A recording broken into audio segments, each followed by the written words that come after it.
The destruction of black civilization. Great issues of a race from 4500 BC to 2000 AD by Chancellor Williams. Copyright 1974. Dedication to the black youth of the 1960s for beginning the second great emancipation, the liberation of our minds, and thus changing the course of history. Preface. While this book is still a summary of more detailed research, it seemed necessary to amplify certain questions and the answers to them. The widespread interest in and study of the book is deeply appreciated and rewarding to the author, and the letters from the prisons have been most touching and revealing. As noted elsewhere, I am keenly aware of many repetitions throughout the work, unavoidable because of comparative methods used, and others for emphasis, which may have turned out to seem overemphasis. Part 1. What became of the black people of Sumer? The traveler asked the old man. For ancient records show that the people of Sumer were black. What happened to them? The old man sighed. They lost their history, so they died. A Sumer legend. The preview. This work is a summary of the 16 years of research and field studies which were intended for a 2-volume history of the African people. The writing plan for the 2 volumes would have required at least another 5 years, even if the serious impairment of my vision had not occurred. In the meantime, there had developed an urgent need for the results of my research, which concentrated on crucial areas in the history of the blacks that had been either unknown, known and misinterpreted, or known but deliberately ignored. My own history classes were only a part of the rebellion against the only kind of textbooks available. It was a general rebellion against the subtle message, even from the most liberal white authors and their Negro disciples. You belong to a race of nobodies. You have no worthwhile history to point to with pride. The destruction of black civilization, therefore, could not wait another 5 years just to be more detailed, impressive, or massive in scope.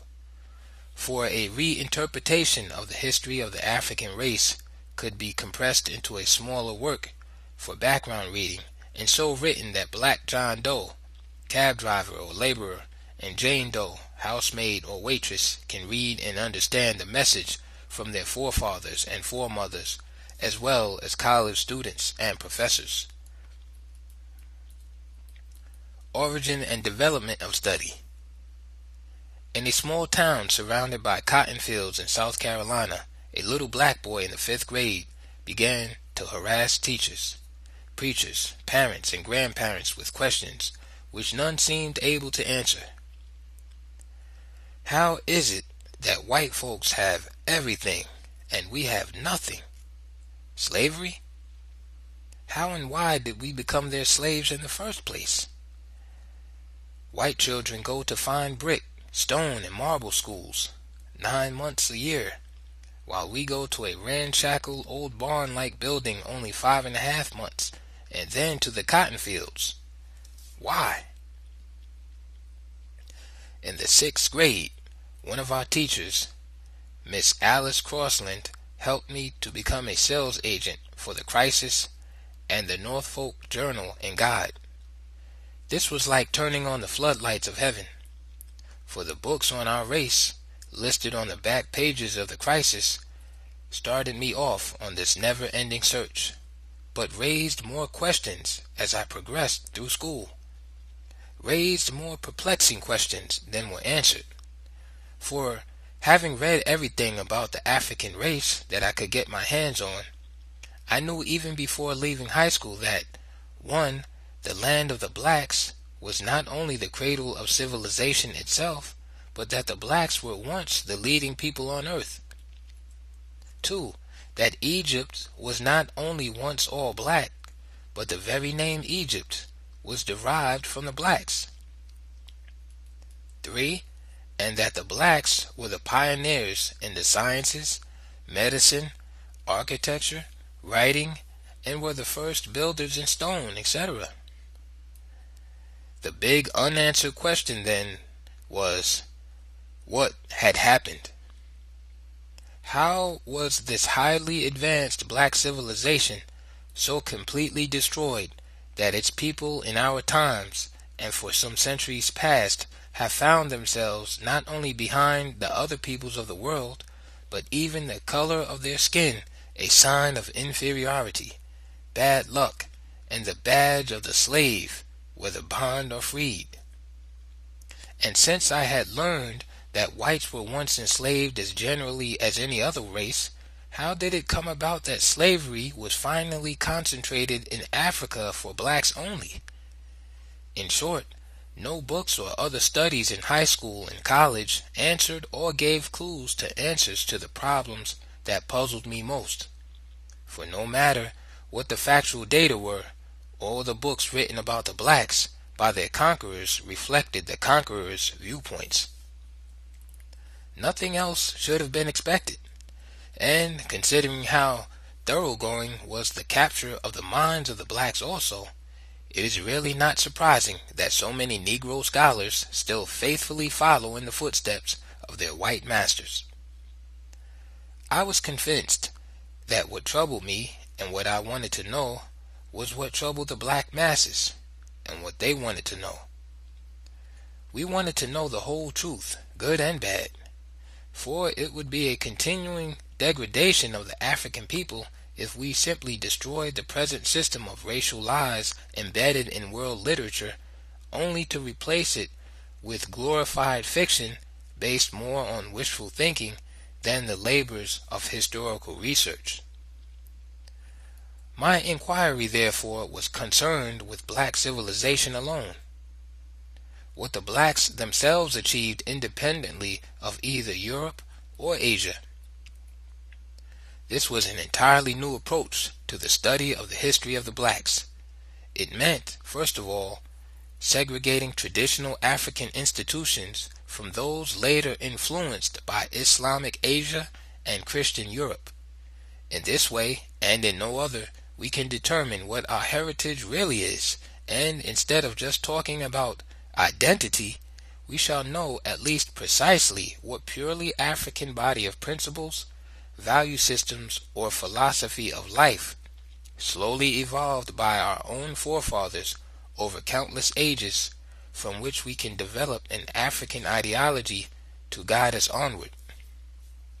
In other words, there can be no real identity with our heritage until we know what our heritage really is. It is all hidden in our history, but we are ignorant of that history. So we have been floating along, basking blissfully in the sunny heritage of other peoples. My research was a quest for some specific answers to very specific questions. Some of these were: 1. How did all black Egypt become all white Egypt? Note, at this point, that mulattoes were classified as white in Egypt, all North Africa, and the Middle East, a fact that still confuses blacks in the United States, where the very opposite policy was adopted. 2. What were some of the specific details in the process of so completely blotting out the achievements of the African race from the annals of history? Just how could this be done on such a universal scale? 3. How and under what circumstances did Africans, among the very first people to invent writing, lose this art almost completely? 4. Is there a single African race? One African people? 5. If one race or one people, how do you explain the numerous languages, cultural varieties, and tribal groupings? 6. Since, as it seemed to me, there are far more disunity, self-hatred, and mutual antagonisms among blacks than any other people. Is there a historical explanation for this? 7. And how, in puzzling contrast, is the undying love of blacks for their European and Asian conquerors and enslavers explained? These questions, along with those stated earlier, constituted the core problems for 16 years of study. And while the outcome did not eventuate in the more detailed work as planned, I think I succeeded in summarizing the most significant highlights of my findings in the chapters which follow this preview. Origin and steps in the study. 1. Review of world history, believing that the history of the race could not be understood if studied in isolation. I began a slow and deliberately unrushed review of European history, ancient and modern, and the history of the Arabs and Islam. I say review because by 1950 I had already studied and taught in the three fields of American, European, and Arabic history, a most fortunate circumstance for the task ahead. 2. Began the formal study of Africa and Europe, not Africa.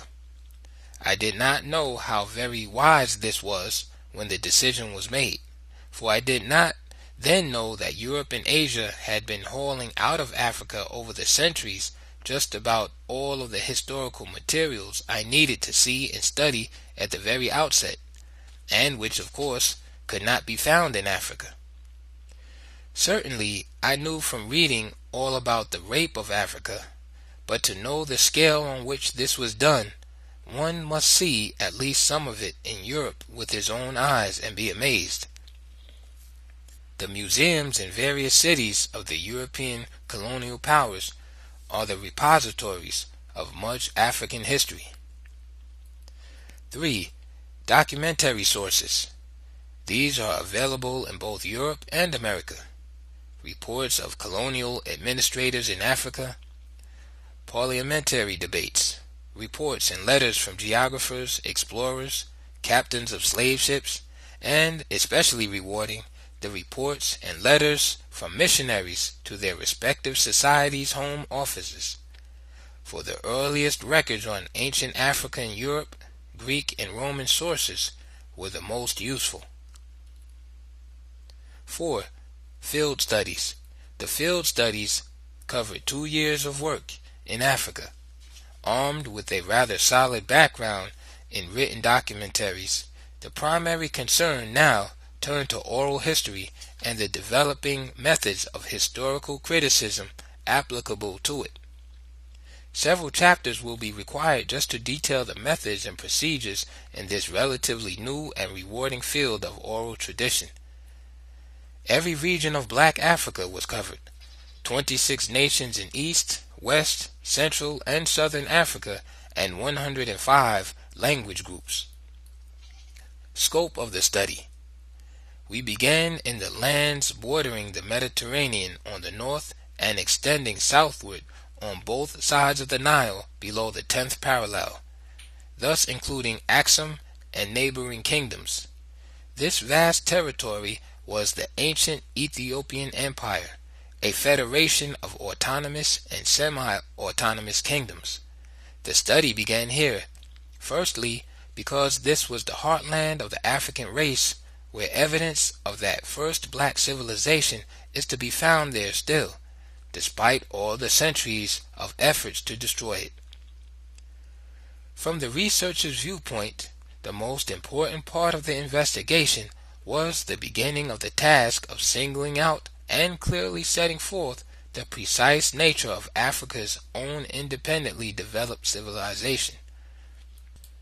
A continent-wide study of the traditional customary laws of the blacks, for example, enabled us to learn for the first time that a single constitutional system prevailed throughout all Black Africa, just as though the whole race, regardless of the countless differences in language and other locally determined cultural patterns, lived under a single government.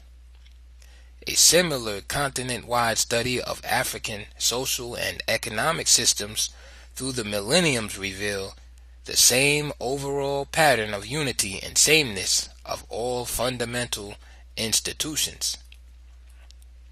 That there is a historical and fundamental basis for real brotherhood and unity of the black race could not have escaped the notice of all of those Europeans who have been investigating and writing about Africa over the years. But they are shrewd.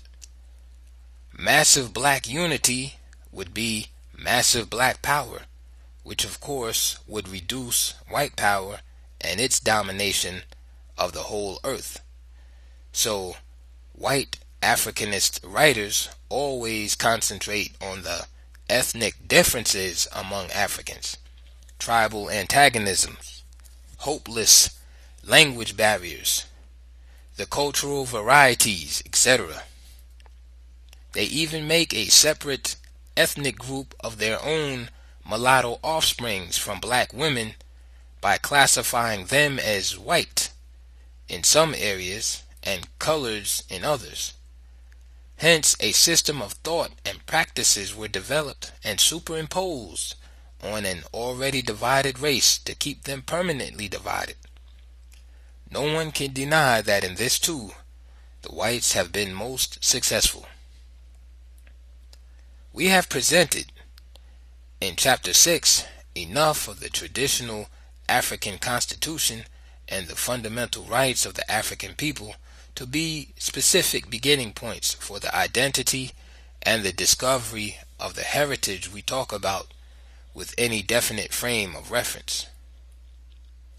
Chapter 7 views the long drawn-out migrations as continent-wide movements that help to explain many of the most important factors in the destruction of black civilization.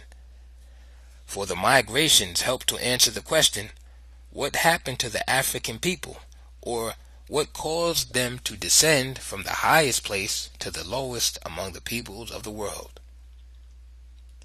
Even though the work was radically abridged, an innovation in historical research was introduced by going beyond the mere documentation of sources in order to validate, beyond all questions of doubt, the principal viewpoints of the work. This was the case study method by which a representative number of states from every region of the continent was studied: North, East, West, Central, and Southern Africa. In the View from the Bridge and the final chapters, I make a more definite break from the old line school of historians to be objective and scientific. This school insists the research scholar should do no more than present the comprehensive and fully documented results of his investigations. There should be no subjective commentaries, no editorializing. Just present the factual data and leave the work to the readers to interpret or evaluate as they choose. This may not only be the correct viewpoint, but it is even beautiful for historians who represent the already arrived people who control the world. They can well afford the luxury of historical knowledge for knowledge's sake, the great satisfaction that comes from just knowing how things came to be. But the black historian, member of a race under perpetual siege and fighting an almost invisible war for survival, dare not follow in these footsteps of the master. Quite the contrary, after faithfully researching and piecing together the fragmented record of the race's history, the task of critical analysis and interpretation should begin. What were our strengths in the past? In what respects were we most vulnerable? Where did we go wrong? And all this, like the study of history itself, must be for the express purpose of determining what to do now. In short, the black historian, if he is to serve his generation, must not hesitate to declare what he thinks the results of his studies mean. For even when our history shows us where we have been weak, it is also showing us how, through our own efforts, we can become strong again. The white Arabs. The relentless searchlights of history were turned on the roles played by the use of both Islam and Christianity in the subjugation of the blacks. This confused many and outraged those who do not pause to distinguish evil men who use religion to disguise their real aims from religion itself. So the unthinking Muslim or Christian is likely to think that his religion is being attacked rather than the conquerors and enslavers who disgrace it in covering their drive for wealth and world domination. The blacks in the United States seem to be more mixed up and confused over the search for racial identity than anywhere else. Hence, many are dropping their white Western slave masters' names and adopting not African, but their white Arab and Berber slave masters' names. For the Arabs themselves are a white people, the Semitic division of Caucasians, and therefore blood brothers of the Jews, against whom they are now arrayed for war. The confusion will continue, however, as long as the fact that millions of mulattoes in Arab countries are considered white is ignored, along with the other fact that countless unmixed, sun-baked, desert-dwelling Arabs are not only brown, but some are very dark in color. All this darkening of the skin, in spite of their ages-old tradition of the thick cloth covering the face from the scorching sun. Indeed, not only do mulattoes consider themselves 100% Arab, but jet black Africans, whose forebears were in Arabia for generations, speak Arabic and call themselves Arabs, just as black Americans speak English and call themselves Americans. In both cases, neither the black Arab nor black American thinks he is white. To repeat then, the blacks are in Arabia for precisely the same reasons blacks are in the United States, South America, and the Caribbean islands: capture and enslavement.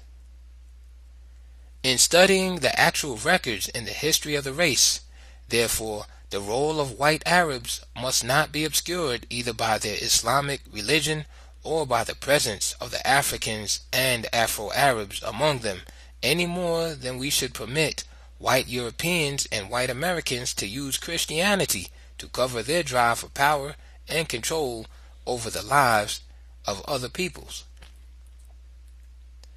The European Journey. I arrived in England in the fall of 1953 to begin formal studies at Oxford University, primarily through the Institute of Colonial Studies and at Rhodes House, which might be more properly called Africa House. In addition to the study of documentary sources on Africa, I had other objectives. One, I wanted a more direct, close-up view of the European mind, its real attitude toward the black world. Two, the extent to which European wealth and power were derived directly from Africa.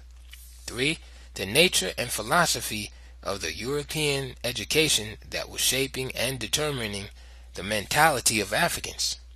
For I was already fully aware of the disastrous effects of the white American education system on black Americans who, not having any other frame of reference, had to adopt the ideologies and viewpoints of the whites to survive at all, even when these viewpoints are against themselves. This meant visiting various classrooms in elementary and secondary schools, teacher training institutes, and classrooms of lecturers and professors in a selected number of colleges in the universities. Note: the term black was given a rebirth by the Black Youth Revolt. As reborn, it does not refer to the particular color of any particular person, but to the attitude of pride and devotion to the race whose homeland from times immemorial was called the land of the blacks. Almost overnight, our youngsters made black co-equal with white in respectability and challenged the anti-black Negroes to decide on which side they stood. This was no problem for many who are light or even near white in complexion, for they themselves were among the first to proclaim with pride, "Call me black." Those who hate the term but hold the majority of leadership positions feel compelled to use it to protect their leadership roles. End of note. These were not look in and leave visits, but all-day studies at the schools visited, remaining throughout the period in the classrooms and talking with students, teachers, and principals thereafter. In such a study, one learns very quickly that the textbooks and other works describing education do not tell the same story as the schools in action tell. For, finally, I wanted to know, and again from direct study, exactly what made Oxford probably the greatest university in the world. What are the specific elements of that greatness? Was great teaching a factor? And if so, who are the great teachers? Nature or teaching? Or, in short, what made them great teachers? From just the foregoing aims of the study, it must be obvious that I was still examining various aspects of the probable reasons why the whites became the masters of the globe. In both France and England, I found that the system of education fostered a new kind of aristocracy, an aristocracy of the educated. College graduates constituted the new upper classes. The son of a carpenter or a railroad conductor became estranged from his family and former friends upon receiving his university degree. A case in point was J.L., a young Englishman in my college at Oxford, Lincoln, and who was one of my close friends there. He refused to go home during any of the long vacation breaks because, to quote him, "I can no longer associate with my family and old friends. Wouldn't know how to talk with them. We have nothing in common now, you know." This British and European philosophy of education fitted in ideally with those Africans from the continent and elsewhere who, unlike J.L., came to Europe from the privileged class at home. Some of those studying in England became more British than the British, just as many from what was French West Africa became more French than the Frenchmen. The first tragedy to note about the effects of this class education on blacks is that it further reinforced colonialism's policy of perpetual disunity in Africa and elsewhere.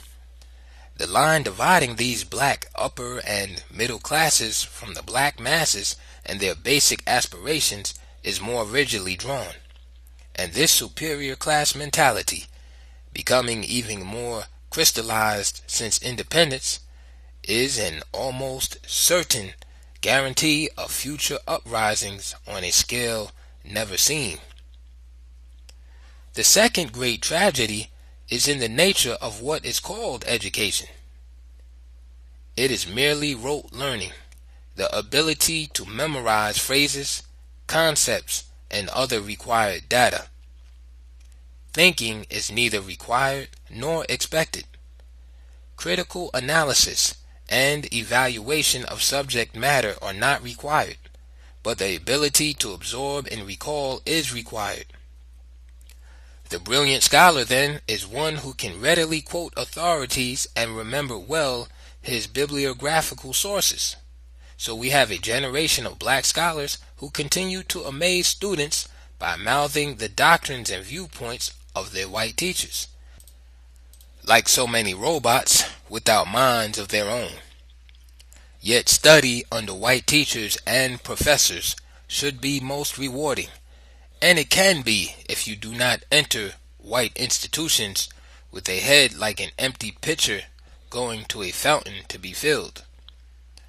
I was safe and richly rewarded during my studies in white universities only because I happened not to be so naive that I expected the viewpoints of the conquerors to be the same as those of the conquered on matters relating to our place in the world. Elsewhere, I have emphasized by repetition that some of the most fruitful sources for study came quite unintentionally from white scholars. A case in point was at Oxford. The course was The History of Colonialism in Africa. The presence of 2 or 3 blacks in the class, while obviously uncomfortable to some, was generally ignored, for African studies were of long standing as an integral part of the imperial system. They were not planned for Africans at all, but for the future administrators of the empire in Africa. So Professor Madden was pointing out in his lecture how difficult and even impossible it was to rule Africans in view of their wild and most primitive system of democracy. For just as fast as African kings or chiefs undertook to carry out British laws which displeased the people would remove them from office. Therefore, this primitive African democracy had to be destroyed before the British system of indirect rule could be effective. The point here is that these sneering remarks by an eminent British historian revealed to me an entirely new field of research. That lecture led me into the study of one of the most significant developments in the entire history of the black race, an ancient system of democracy existing before Greece, evolved from a continent-wide constitution that governed the whole African people as a single race. This all-important finding was arrived at by comparative studies of African customary laws in every region of the continent. The Europeans were confronted with a real social democracy that existed long before the terms socialism and democracy were invented in the West. For Dr. Madden, it was savage because the people were the real rulers in fact, and not merely in theory. The field studies. Insofar as the study of African history is concerned, I regard direct investigation in the field and in Africa as of the highest importance. This field work should be undertaken only after thoroughgoing research in written and other documentary sources. The study of available written sources, their evaluation, and the mounting archaeological records are all the first major phase of African research, and I would say a prerequisite for fieldwork. The fieldwork was mainly concerned with oral history. I had noted in my study of sources of noted historians that many who decried oral tradition as unreliable never failed to use it themselves to supplement or give added validity to their works. The fact is that neither written nor unwritten records should be accepted as true without verification. Although 2 years were devoted to the fieldwork, the ground covered was possible only because of careful advanced planning and the scheduling of areas and groups in each country months ahead of my arrival. These had to be in the hinterland, or bush country, generally far away from the westernized urban centers. For our quest was not for the long-standing tradition of either Islam or Christianity in Africa, but for the more ancient tradition of Africa itself. So vast and untapped is the real history of the African race that I myself only scratched the surface of what is yet to be done. Some of the areas to be explored by future historians are set forth in pages which follow in this chapter. A major research project should not be undertaken by a single individual. This was my mistake. Hence, the 16 years of work that a research team of 8 or 10 persons might complete in 3 or 4. The kind of well-organized research teams required for in-depth studies may be difficult to promote because of our pitiful go-it-alone individualism. A research project such as mine should have had a team of highly trained experts from the fields of history, archaeology, anthropology, medicine, linguistics, tropical agriculture, political science, etc. The widely ranging scope of the study minus a team was possible only because of the interest and active support of certain African governments and the unforgettable help of the people in every region and country. For all kinds of help were needed. As indicated above, much had been prearranged. The United States Department of State had notified the American embassy in each country that I was coming, requesting our ambassadors to give any required assistance. Excepting the Sudan, where embassy officials appeared to be under some kind of fear, the embassies everywhere went all out to be helpful. The embassies had the very important work of making the advance arrangements for trips into the interior through the appropriate ministries in each country. These in turn had to contact the various provincial governors or district commissioners who had to make living and conference arrangements with village chiefs, elders, the keepers of oral traditions, and other specified groups. The amount of time all this advance work saved for the study itself is obvious. But volunteer work of our African brothers who accompanied me into the field was what I referred to above as unforgettable.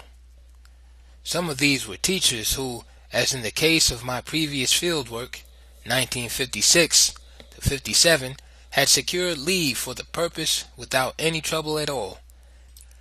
Indeed, even the people we call illiterate had that storehouse of wisdom which made it easy for them to understand that I was working not for myself, but for them, for the whole black race. I am trying to make it clear here that although I did not have the kind of research team referred to above, many people, 128 in number, participated in this work and made the outcome possible.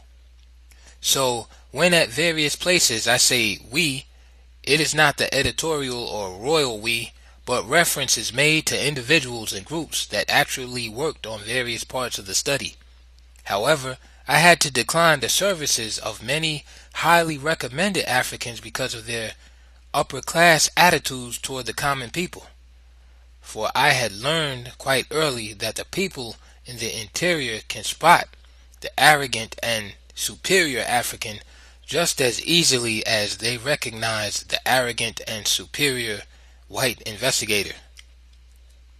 They will give answers to questions readily enough, but not the right answers. I therefore selected only those whose heartbeats seemed to be tuned to the heartbeats of the great common people from whom all of us came. The interpreters were generally assistants who spoke 2 or 3 of the languages of the country. An entirely new kind of assistant was the verifying interpreter. This is to double-check the interpreters, for sometimes they do not convey your question precisely or give back the exact reply. There were training sessions before and during the field work. In those fortunate cases where we had 4 or 5 competent assistants, one of the interpreters remained with me, while the others worked on special assignments in different places in the area. The documentary research preceding all this in the United States was not done entirely alone. Some of the most important areas of my study of ancient sources were rechecked in independent studies by a select group of graduate students in history. Their assistance in reappraising such early sources as Manetho, Herodotus, Josephus, Strabo, Abu Saleh et al. Was invaluable. Foremost among these were Reverend Carlton J. Hayden and Mr. Donald W. Key Hefner. In concluding my remarks on the field studies in Africa, some comments on 4 of the countries visited are in order. In the Sudan, the authorities did not want me to work in or even visit the all-black southern provinces. Their 15 years of rebellion against the Arab North caused the whole vast area to be officially sensitive and therefore barred to outsiders. The suggestion was that I confine my studies to the northern Sudan. This I refused because I had been previously assured that the rebellion had been completely crushed and that peace and quiet prevailed everywhere. Besides, I could only find Islamic institutions in the north, institutions of which I already had full knowledge by years of special study and teaching. As indicated above, the American Embassy in Khartoum did none of the preparatory work about which I give the U.S. embassies throughout Africa so much praise, although it had 6 months' notice before my arrival, and they maintained a strictly hands-off policy after my arrival. I therefore prepared to leave at once, but announced that I do not beg to study anywhere, and that the world would learn that this was the only African state where an African scholar was barred. The Ministry of the Interior reacted swiftly. Not only was permission to do field work in the South quickly granted, but all the necessary arrangements were made with dispatch. This included establishing my southern headquarters at Malakal. The simple fact was that while they were quite familiar with European research people roaming freely all over the country, a black doing field studies in the Sudan is a phenomenon indeed. Ethiopia, the new name for Abyssinia, like the Republic of the Sudan, is also ruled by people of mixed blood who not only do not consider themselves African by race, but who maintain a privileged class society based upon color. To them, all black-skinned Africans are Bantu. To these, they feel superior by reason of white blood, and their discriminatory practices are just as subtle and real as those of the whites. And although the enslavement of black-skinned Africans continue in both countries, even in our times, both the Sudan and the new Ethiopia have adopted the Brotherhood Front since the sudden rise of so many independent African states. The Sudan, to serve as the bridge between the Arab world and the new black states, and thus control or influence their international policies through the UN, and Ethiopia to more directly control or influence black Africa through Western backing in establishing the headquarters of the Organization of African Unity in Addis Ababa and pushing Haile Selassie into the key role of continent-wide leadership, thus blocking the, quote, dangerous influence of Kwame Nkrumah. It is because of my steadfast refusal to either skip or gloss over these aspects of the historical record that I am criticized by many Negroes, and I know exactly when to use this term. Note: one of the fateful illusions among blacks is that the white world does not know about the very weak areas in the race which are the basis for its power and control over them. When we reach the point where we begin to seek out and turn the searchlight on the things that divide and hold us back, at that point the white oppressors will have reason to tremble. The white man stays on the alert, keeping a sharp lookout for any signs of strength and development among the blacks. Exploring for real obstacles to unity would be a disturbing sign of growing strength. End of note. And now southward to the fully white ruled lands where hostility to a black face was fully expected. Rhodesia and South Africa. Long before reaching Southern Africa, I was told that I might as well skip Rhodesia, and that even if admitted into South Africa, I would not be permitted to work. But Rhodesia, to the surprise of just about everyone, pulled out all stops as though it had resolved to outmatch all the black states in amenities and various kinds of assistance beyond all expectations or needs. There was the usual press conference, followed by front-page headline coverage of my mission. The other surprise was invitation for TV and radio broadcast to the nation.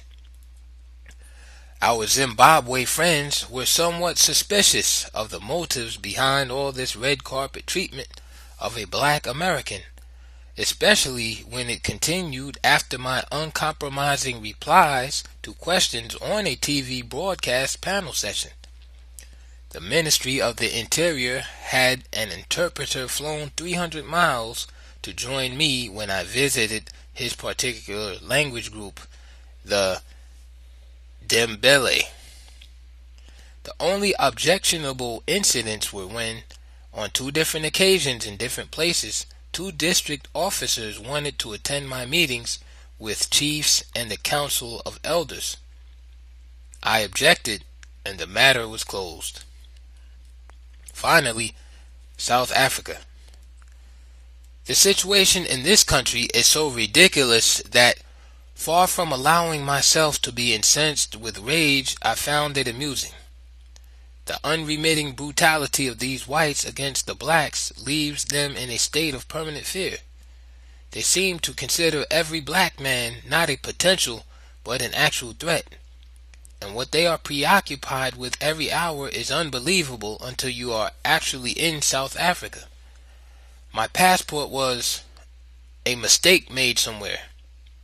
I, of course, had no intention to do field work in South Africa, but had to pass through it to reach the surrounded countries then under British rule. No one at all was supposed to be barred from passage to and from these countries, but it required the action of the U.S. ambassador at Pretoria and an angry American consul general at Johannesburg to free me from the airport room where I was held and checked on every 30 minutes. Even when the consul general arrived in person, the authorities insisted that I must not enter the city but be taken under guard to the train for Swaziland.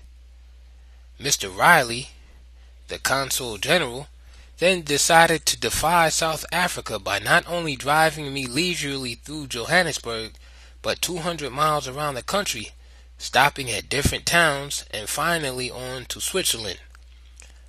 What I referred to above as amusing were incidents such as excited policemen rushing to flag down the big Cadillac because they could so quickly spot a black face before they saw the seal of the United States emblazoned on the sides of the car or the American flag flying from the hood. An African is a member of the black race, and from times immemorial he was known as such by all the peoples of the world. Throughout this work, the term refers to blacks only. It should be noted also that I write about the African people, not African peoples, as Western writers do. I am dealing here with essentially one people, one race, if you please, the African race. In ancient times, African and Ethiopian were used interchangeably because both meant the same thing, a black. This, of course, was before the Caucasians began to reorder the earth to suit themselves and found it necessary to stake their birthright over the land of the blacks also. In line with this, some Western historians have recently wondered where the Africans came from. The reasons given for beginning formal studies of Africa at Oxford implied much more than was stated. Reference was made to studying the Caucasian mind, for therein may be found many clues that lead to a better understanding of the history of the blacks and how the systematic blackout of significant portions of that history occurred. This is why I urge those students who intend to accept the great challenge of basic research in this discipline to go into enemy territory, linger there, study and critically analyze their lectures and their scholarly writings, for they are some of the most rewarding sources for African history, precisely because in the shrewdly attempting to delete, disguise, or belittle the role of the blacks in world history, they often reveal the opposite of what was intended. They are fruitful sources of unconscious evidence, supplying the very evidence they thought to suppress, or recording facts, the significance of which they were totally ignorant. A fairly good example is the written account of a European explorer in East Africa. He was outraged because he and his party had to wait 2 weeks to present requests to explore the country to the African king. The black autocrat, the account went on, had the presumption to keep white men waiting in order to show his people how high and mighty he was. The whites were denied even a brief audience, while the king would quickly receive any old black that wandered in from the countryside. Now the explorer, without knowing it, was actually reporting how African democracy worked, and how it had been working before there was an Athens or Greece, where Westerners think democracy was born. The explorer would have been surprised to know, 1. that king in Africa meant something entirely different from what it meant in Europe and Asia. 2. that this black king, far from putting on airs, did not have the right to receive them even socially without the presence of at least 3 senior elders. 3. that to consider a petition to conduct explorations in the country, the full council of state had to be called, and that this could not be done by the king without the advice of the first minister, who happened to be on tour when the explorers arrived in the capital. 4.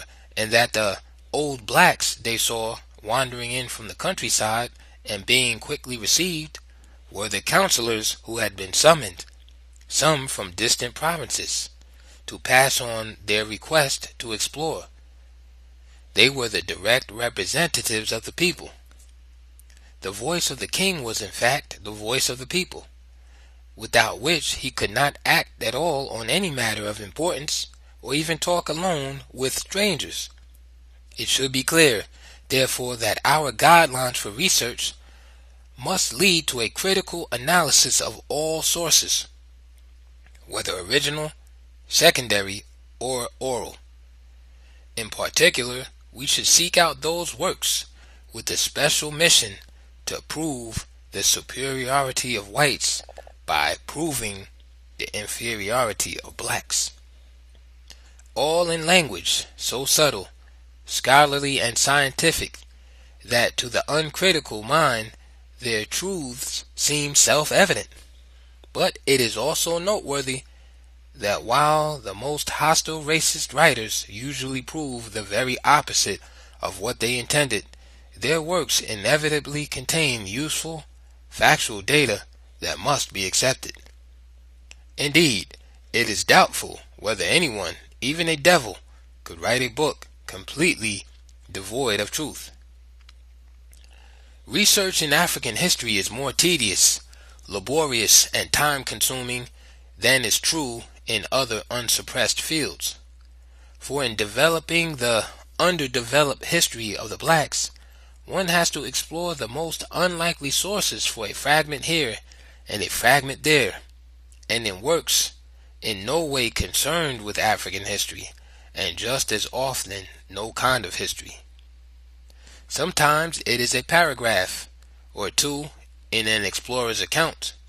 At other times, significant items may be found in the numerous missionary reports to the Home Office, explaining the mission's task, but also the native institutions to be overcome. All of these may be valuable and most valid sources, precisely because they were not intended to be such at all. the writers were detailing bigger European interests. Any references to Africans were merely incidental to larger purposes. Just piecing all these fragments together could be a research field by itself. In my work in European and American history, I ran into no such problems and the research tasks were easier. In Egyptian history, to give a final example of Caucasian roadblocks to be overcome, one has the extra time-consuming job of identifying the numerous black giants of history who have been classified and effectively disguised as Caucasians over the centuries. First of all, one must know the various names that refer to blacks exclusively and by which they were known throughout the ancient world. For in addition to the more widely used African and Ethiopians, they were also known as Thebians, Libyans, Thynites, Nubians, Cushites, Memphites, Numidians, etc.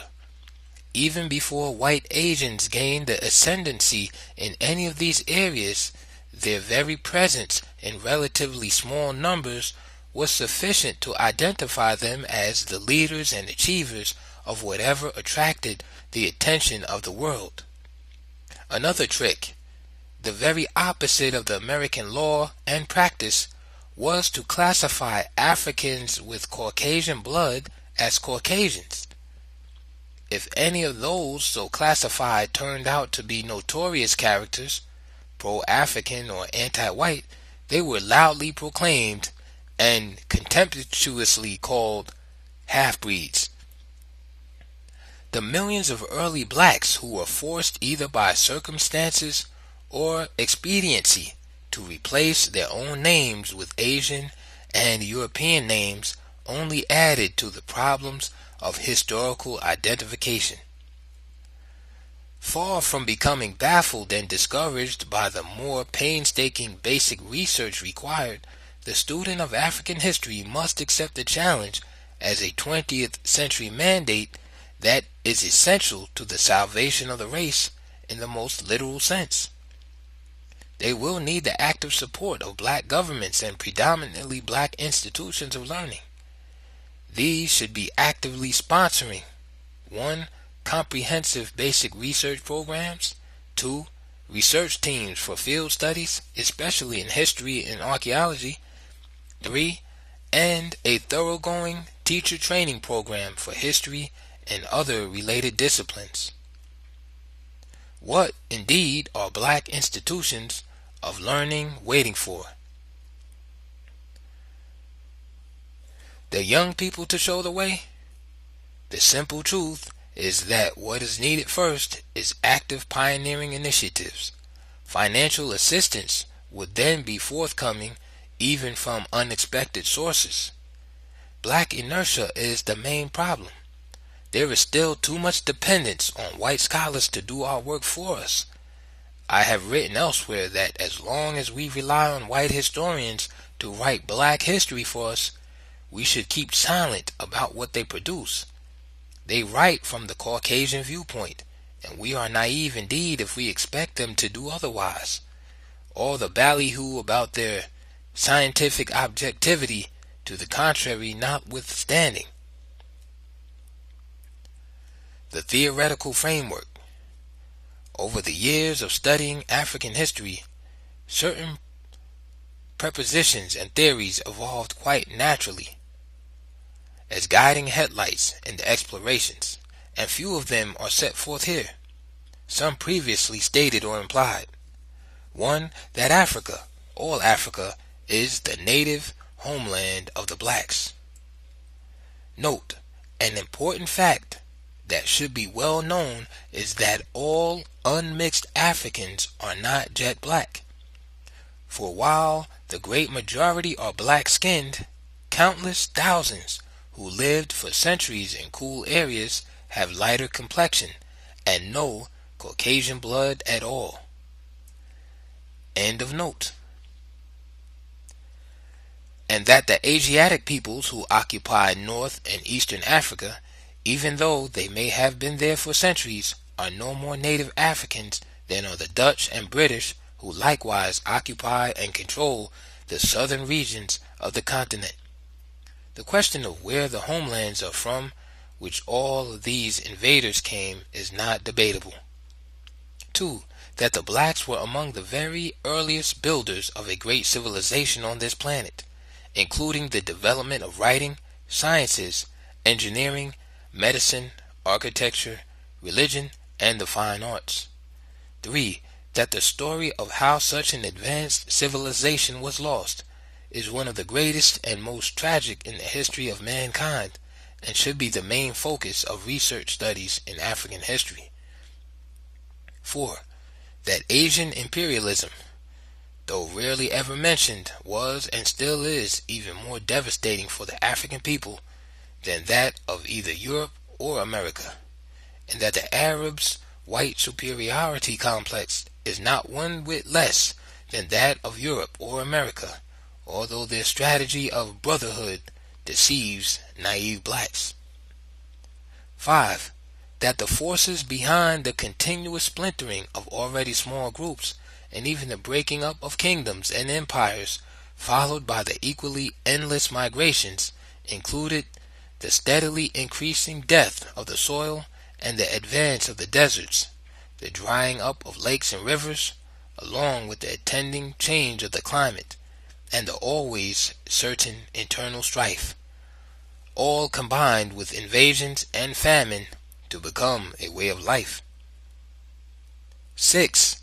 That the strength and greatness of the African people can be measured by how, in the face of what at times seemed to be all the forces of hell, they fought through to survive it all and rebuilt kingdoms and empires, some of which endured 1,000 years. 7. That within the framework of even the smallest surviving states, they adhered to and kept alive the basic principles of the traditional African constitution, and held on through all the passing centuries to the fundamental elements of its ancient democratic, social, political, and economic systems all over the continent. 8. That Africa was the cradle of a religious civilization based on the conception of one supreme God, creator of the universe, and that this belief in one supreme being antedated that of the Jews by several thousand years before Abraham, and that the role of the numerous sub-deities on whom Western writers dwell was exactly the same as that of patron saints in the Christian world. I advance further the theory that the early wandering Hebrews, so numerous in Africa, received many of their religious ideas there, for there it was that Abraham sojourned, Moses was born, Joseph lived, and some of the early years of Jesus Christ were spent. There is no question either that even centuries after mulattoes and Asians emerged as the only Egyptians, they still regarded black Africa as the chief source of the spiritual, the land of the gods, or the land of the spirits. 9.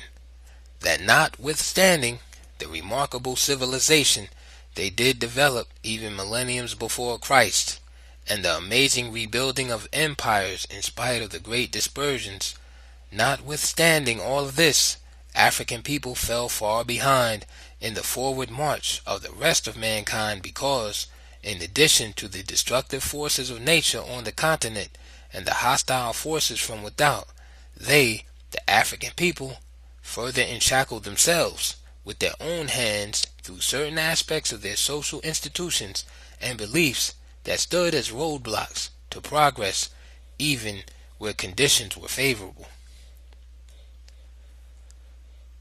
The scholars' war on the blacks. This work begins where the history of the blacks began, in Egypt, northern Ethiopia, and the Sudan, southern Ethiopia. Thus, at the very outset, I clash head-on with the Caucasian version of African history. My focus, then, is on the great issues in the history of the blacks that emerge from this confrontation with white scholarship. For while I have covered much of the same ground explored by scholars before me, I generally reached different conclusions than theirs, and from the same body of facts. Let us pause for a moment at this point. I have made a blanket indictment of white Western scholarship on Africa. If it cannot be sustained, it should never be made. They are brought under fire at various points throughout this work. The kind of work, as I also stated, should be absolutely needless in the closing years of the 20th century. The case against Western Africanists is rather fully set forth in the work itself, but may be outlined here as follows. 1. First of all, they are not ignorant of the true history of the blacks, including their achievements as builders of one of the first great civilizations on this earth. Ancient writers say it was the very first, and they, the Western scholars, know all about the authentic early and modern sources. They simply ignore and refuse to publish any facts of African history that upset or even tend to upset their racial philosophy that rests so solidly on premises sanctified by time that they no longer need to be openly proclaimed. 2. They are, unwittingly, promoting the steady march toward a world conflict between the races. Yet they are doing what they feel they must do in faithful obedience to their Caucasian culture, the racial pattern of which emerged in the 17th century. The steady conquest and enslavement of a whole people made it imperative to create both a religious and a, quote, scientific doctrine to assuage the white conscience. Their phenomenal success in the industrial world at once supports and justifies their philosophy, the supremacy of the fittest. The danger now arises from an entirely new and unexpected development. A sleeping and submissive non-white world, while all this white power was being amassed, is no longer either sleeping or submissive. 3. Even the African revolt against colonialism and the worldwide challenge to white domination of the entire earth, even these signals of change do not disturb these scholars of imperialism. They represent the lords of the earth, controlling all levels of education, science, and research. They control the education of blacks throughout the world. Therefore, they see no need, even in the 1970s, to take a new look at the history of the blacks from its beginning and start the work of restoring the pages they deleted or ignored. They are doing the very opposite. Their histories and other, quote, scientific studies of the blacks are presented just as they have been for 300 years. With the rise and spread of independent African states and the Black Revolution in the United States, these scholarly representatives of white supremacy quickly reformed their techniques of mind control. They set up in Europe and America highly financed African studies associations, societies, institutes, history journals, and, quote, African periodicals of various kinds, all under complete white control and direction. Their African studies programs were pushed in the colleges and universities far ahead of the general demand by black youth for black studies. As the latter demands developed, black youth discovered that white professors not only had the field occupied, but were still teaching their traditional viewpoint on race. In the continuing crusade to control the minds of the blacks through the nature of their education, American and British scholars lead.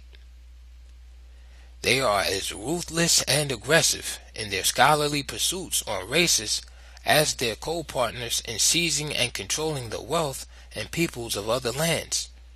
Having established strong national and international, quote, African associations and journals that even attempt to control research activities on Africa, they proceeded to flood the world with hastily thrown together African, quote, histories, pamphlets, and publication on just about every subject that could stand a black title. 4. From their all-powerful position of strength, they continue to arrange and rearrange the world as it pleases them, naming and classifying peoples, places, and things as they will. In the United States, whites known to have any amount of Negro blood, no matter how small, are classified as Negroes. In Africa, North Africa in particular, they do the very opposite. Blacks with any amount of Caucasian blood are classified as white. This scheme was rigorously applied in the history of Egypt, for example, where even unmixed black pharaohs became white, and the originally black population was never referred to as Egyptians at all. The black kings who founded and ruled from the first dynasty are disguised as such, while the Scythe kings, white, of the small areas of Lower Egypt are presented as the pharaohs of all Egypt, even when African pharaohs were on the throne of Upper Egypt. Blotting the blacks out of history included replacing African names of persons, places, and things with Arabic and European names. One wave of the master's magic wand, and black Hamites and even Cushites, like their early Egyptian brothers, are no longer Africans. Their periodization of African history is carefully arranged in such a way that the history becomes the history of Arabs and Europeans in Africa, and not the history of Africans. In African history, a recent publication of the American Historical Association as a guide to teaching, their purpose becomes clear in the arrangement itself. First period is from the fall of the Roman Empire to 700 AD, Arab invasions. The second period of African history is the period of Islamic civilization, 700 AD, to the coming of the Europeans in 1500. The European period from 1500 to 1960 is subdivided at 1880 to mark the period of colonialism. There is no period of black civilization in black Africa. Such is the Caucasian viewpoint, almost a religion. Their very first period eliminates 4,000 years of black civilization and the very greatest periods of African achievements.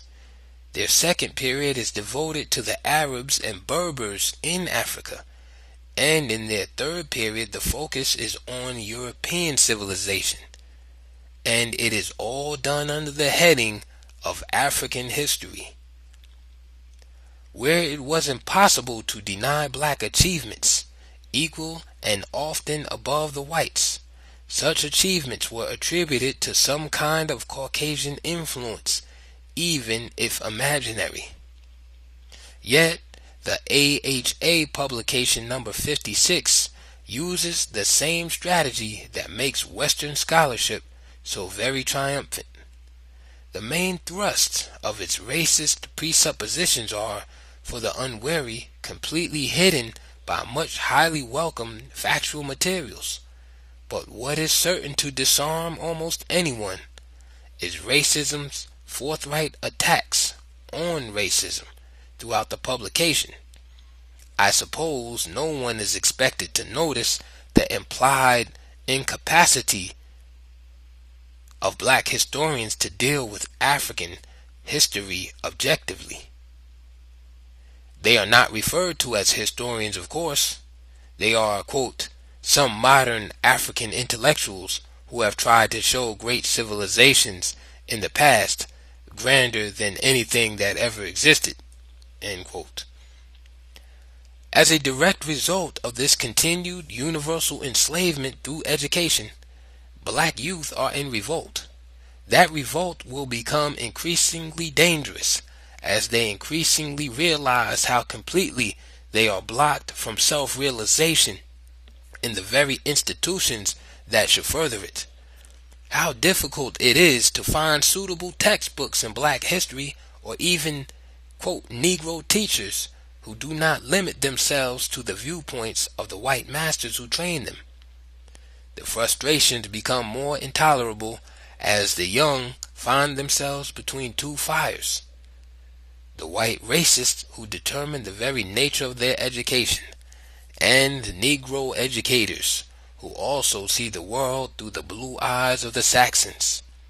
In short, they are forced to turn to their own devices because they find so many of their own race who should be working with them in the camps of the enemy.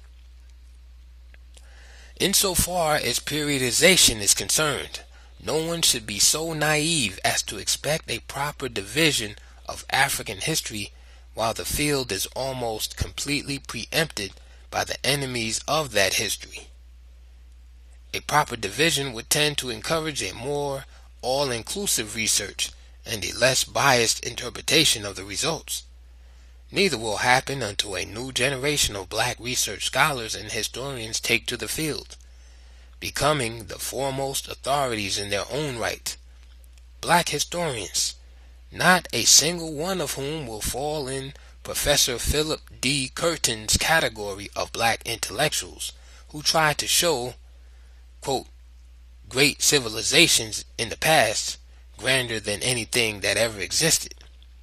The new research efforts call for black experts not only in the field of history, but also in the allied fields from which African history must heavily draw: archaeology, anthropology, linguistics, etc.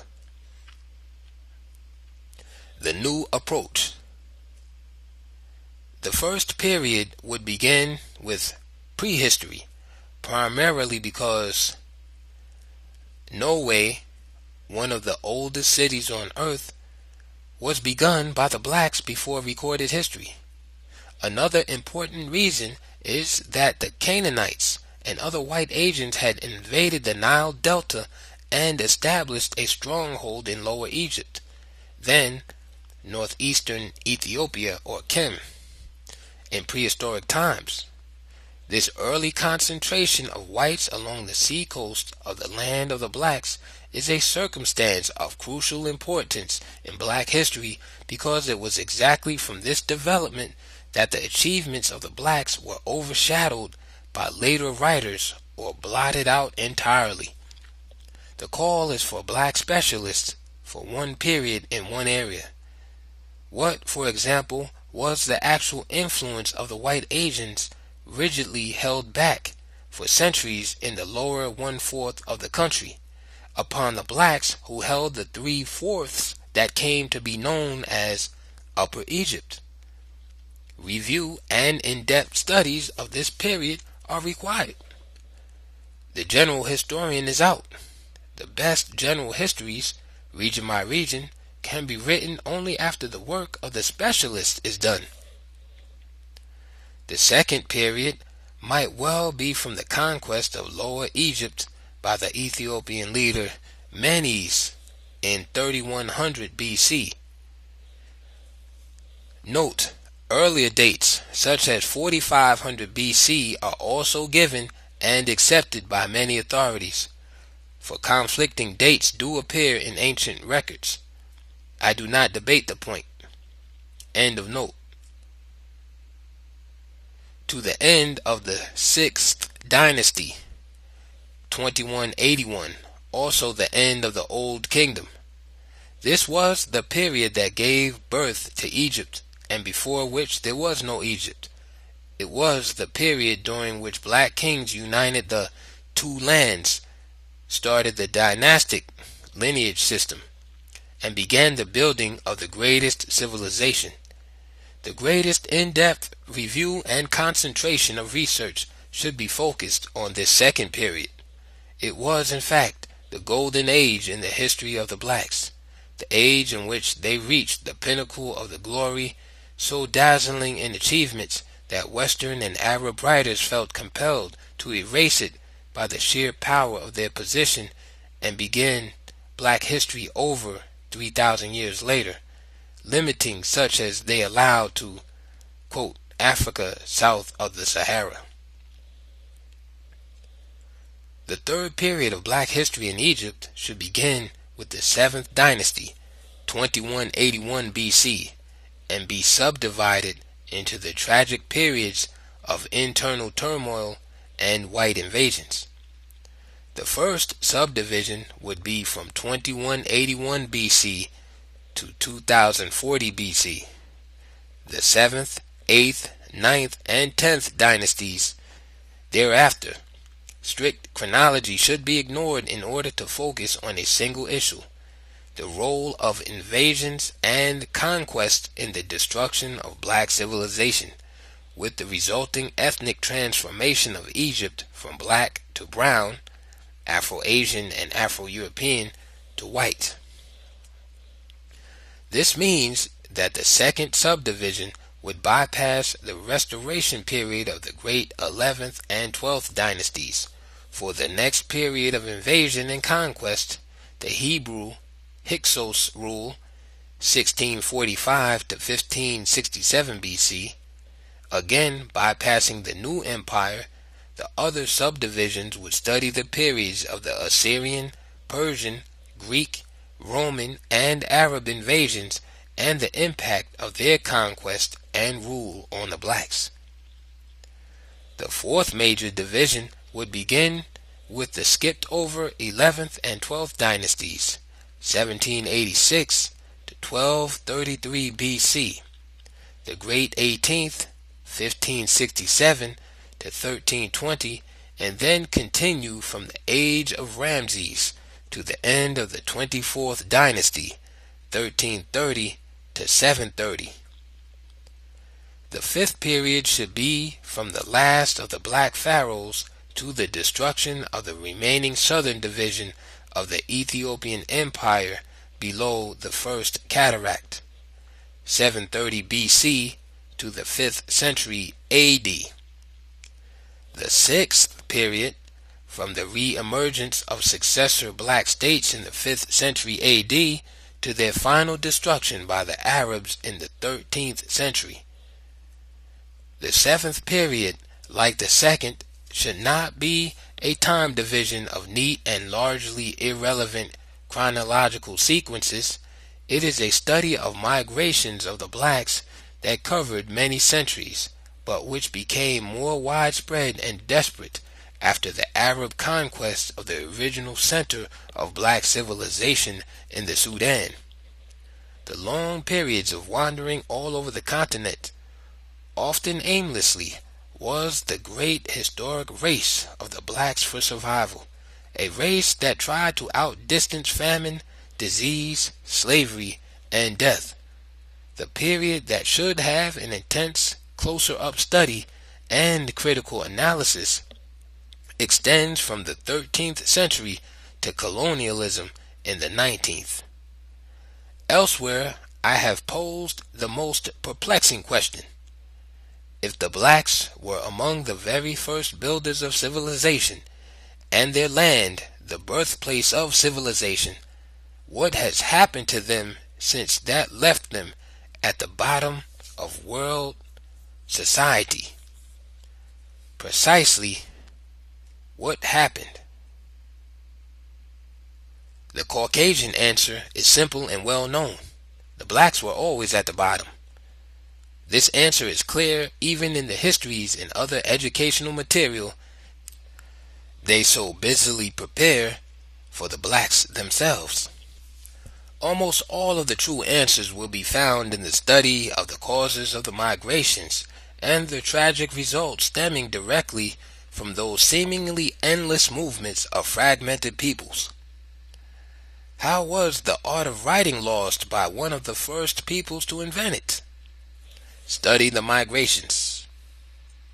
How and why did a once great people with a common origin splinter off into countless little independent societies and chiefdoms from which 2,000 different languages and dialects developed?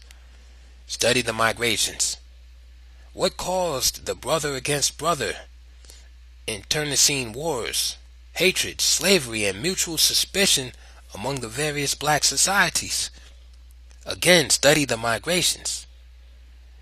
There would be several subdivisions of great importance. Slavery and the slave trade, for example, would include Africa, Asia, and the Americas. This would be the background for later periods covering black history in the United States, South America, and the Caribbean areas. The eighth division is the re-emergence of African kingdoms and empires by regions between the 10th and 19th centuries. This was the period during which there were attempts in every region of Africa to restore the glory that was Ethiopia's. It is doubtful if any of these black states realized that they were being slowly but steadily surrounded and hemmed in from all directions by invaders from the seacoasts and across the Sahara. The ultimate fall of the black states, first under Islamic and then under European Christian blows, closed this period with the triumph of colonialism. The final period is the Black Revolution that ended political colonialism with the rise of politically independent states. This would take us from 1950 to the present and should be subdivided for developments in Black America, South America, and the islands of the seas.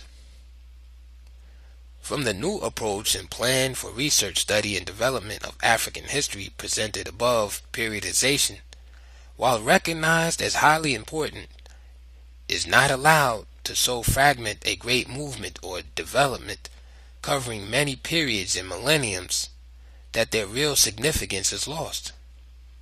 Examples are the ethnic transformation of Egypt from black to brown to white, and the long centuries of the great migrations.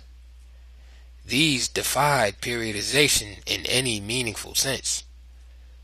I only made passing reference in the work to blacks scattered outside of Africa over the world, not from the slave trade but dispersions that began in prehistory. This fact alone indicates the great task of future scholarship on the real history of the race. We are actually just on the threshold, gathering up some important missing fragments. The biggest jobs are still ahead. Ancient China and the Far East, for example, must be a special area of African research. How do we explain such a large population of blacks in southern China, powerful enough to form a kingdom of their own, or the black people of Formosa, Australia, the Malay Peninsula, Indochina, the Andamans, and numerous other islands? The heavy concentration of Africans in India, and the evidence that the earliest Aryan chiefs were black, which will make Hitler rise from his grave, open still another interesting field for investigation. Even the Negroid finds in early Europe appear not to be as challenging as the black population centers in Asia, for again, reference is not made to small groups which may have wandered anywhere over the earth. Rather, our concern is with great and dominant populations. These are the blacks who have so puzzled Western scholars that some theorize that Asia or Europe may be the homeland of Africans after all. The African populations in Palestine, Arabia, and Mesopotamia are better known, although the many centuries of black rule over Palestine, South Arabia, and in Mesopotamia should be studied and elaborated in more detail. All of this will call for a new kind of scholarship, a scholarship without any mission other than the discovery of truth, and one that will not tremble with fear when that truth is contrary to what one prefers to believe. Nothing is clearer than the tragic fact that Africa, like the rest of the black world, has only the illusion of being free and independent. It is only about 1/3 free. It is still as economically enshackled as it ever was, in some respects more so. The study of this period and the conditions it presents will confront the blacks of the world with the final challenge. The response to that challenge will be the test of the genius of the race. The outcome and indeed the whole future of the race depends upon the extent to which we have become intellectually emancipated and de-Caucasianized. enough to pioneer in original thinking. Those who do become free in fact will no longer readily grab the white man's ideologies and systems, whether capitalism, the Western version of democracy, or communism, without a critical review and analysis to determine whether Africa's own traditional system, when updated, may not be truly superior and best fitted to meet the aspirations of the black world. This last period, then, is the time of great decisions. It may well be the black race's last chance for a rebirth and salvation. The division proposed above for a new approach in the research, teaching, and study of African history will outrage most Western and Arab scholars, along with their subservient Negro followers, because I have shifted the main focus from the history of Arabs and Europeans in Africa to the Africans themselves, a history of the blacks that is a history of blacks. They will be coming back, center stage, into their own history at last. But to what end? Will it be just for the intellectual satisfaction of knowing our true history? Knowing it, yes, but so what? The answer is nothing, unless from history we learn what our strengths were, and especially in what particular aspect we were weak and vulnerable. Our history can then become at once the foundation and guiding light for united efforts in serious planning what we should be about.